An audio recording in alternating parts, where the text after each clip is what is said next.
যে দলের মধ্যে এত দুর্নীতি, কয়লা চোর, মাটি চোর, ত্রাণ চোর, বালি চোর, মিড ডে মিলের চোর, কি না কি বেরোচ্ছে কলেজের ভেতর থেকে, কি নেই মুখ থেকে বার করতে পারবো না কথাগুলো। পুকুর বোজানো থেকে, কবিতার মতো চাকরি চুরি থেকে, ইল্লিগাল জমি অপহরণ করা থেকে, সত্যি আমি জানতাম না এর মধ্যে এত নোংরামি লুকিয়েছিল দলটার মধ্যে। কি রচনা ব্যানার্জি, এতদিন পরে জানতে পারলেন তৃণমূল মানে চোর? 4 তারিখের পর জানতে পেরেছেন না? চারিদিকে ধোঁয়া ধোঁয়া, চারিদিকে ধোঁয়া ধোঁয়া, তাই তো? তার জন্য কিছু জানতে পারেননি না? কুইন্টেল কুইন্টেল ধোঁয়া ছিল, কিছু বুঝতে পারেননি। কয়লা চুরি, গরু চুরি, শিক্ষা চুরি, শিক্ষিত যুবক ছেলেমেয়েরাকে রাস্তায় বসিয়ে দেওয়া, তিলোত্তমার মতন ঘটনা, ধর্ষণ জাতীয় ঘটনা, কিচ্ছু জানতে পারেননি। নাটক, নাটক। এখন দল হেরে গেছে, এখন কি নাটকটা না করছে রে বাবা।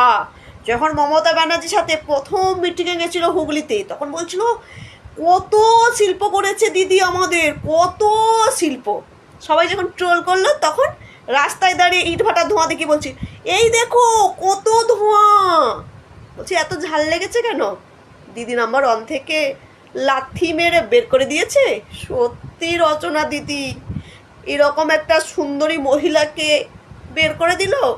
আমার তো চোখ দিয়ে কুইন্টাল কুইন্টাল জল বেরোচ্ছে। বলছি লজ্জা করছে না? না আর কি বলছেন, গড়িয়াহাটের কোনো একটা মেয়েকে দাঁড় করে দেখা, জিততে পারে কি না হুগলিতে, আমার গ্ল্যামার্স আছে। বলছি তাই? একবার নির্দলে দাঁড়িয়ে দেখান না যে জিততে পারেন কি না। তখন মমতা ব্যানার্জি ক্ষমতায় ছিল, মমতা ব্যানার্জির লোগোতে আপনি জিতেছিলেন, বুঝতে পারছেন? আপনি এমন কোনো সেলিব্রিটি নয়, আপনাকে দেখে মানুষ ভোট দিয়েছে। মমতা ব্যানার্জিকে যারা ভালোবাসতো, যারা মমতা ব্যানার্জির ভরসায় থাকতো এবং মমতা ব্যানার্জি অনেক ভাতা দিত, তাই মমতা ব্যানার্জির লোগো দেখে ভোটটা দিয়েছে, বুঝতে পারছেন? আপনাকে দেখে কেউ দেয়নি। আপনি এবার দাঁড়িয়ে দেখান আপনি জিততে পারেন কি না। বুঝলেন?